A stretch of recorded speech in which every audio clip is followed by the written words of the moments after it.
Hey everyone, in this video, we will talk about a pretty sore subject for sellers. And that is the pretty common phrase that you may hear, which is as follows. I'm not going to consider that offer, or I'm not going to counter because I'm not in a rush to sell. We'll tell you why this is a very problematic phrase and probably a bad strategy to have as a seller in the following video. I'm Nick at Houseit, based here in Miami, Florida. Check out our website, houseit.com, to learn how to save money if you are looking to buy or sell real estate here in New York City, Long Island, the Hudson Valley, Miami, Miami-Dade, as well as the adjacent counties here in South Florida. So let's get started.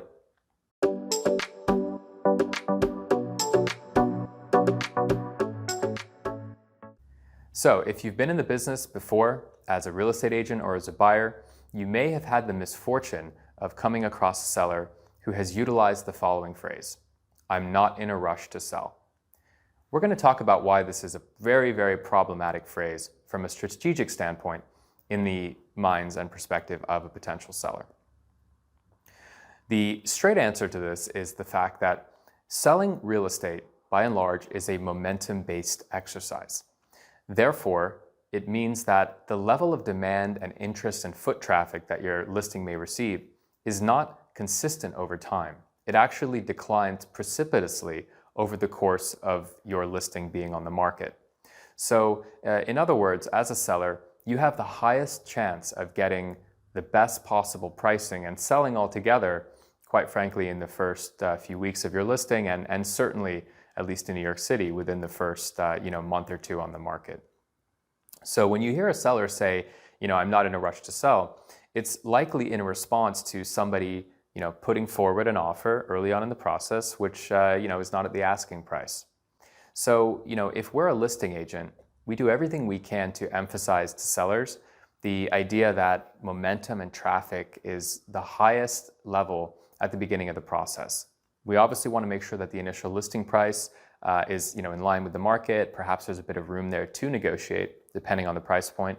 But by and large, we don't want our sellers to be saying, I'm not in a rush to sell, because it means they may not necessarily be mentally prepared to take early, serious indications of interest too seriously, which obviously is not going to result in a positive long-term outcome. So, if you're a buyer and there's a newer listing on the market, if you hear the seller say, we're not in a rush to sell, you may very well want to put pencils down on that listing and wait some time, because there'll be a bit of a learning curve for that seller in terms of coming around to the realization that their expectations are not necessarily aligned with the market. So if you are a seller, you definitely do not want to catch yourself saying that you are, quote, not in a rush to sell.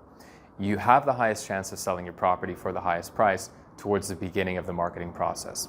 If you get an offer 6 months into your listing and you have a response by way of saying that you're not in a rush to sell, that is a sure indication that you have not set appropriate expectations with respect to the value of your home, as well as the strategic decision on what price to start with originally.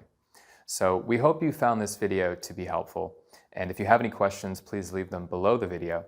And you can also email us, team@houseit.com. We'd love to hear from you. We can also help save you money if you are looking to buy or sell or rent here in New York City, Long Island, the Hudson Valley, as well as South Florida, including Miami, where we're filming today.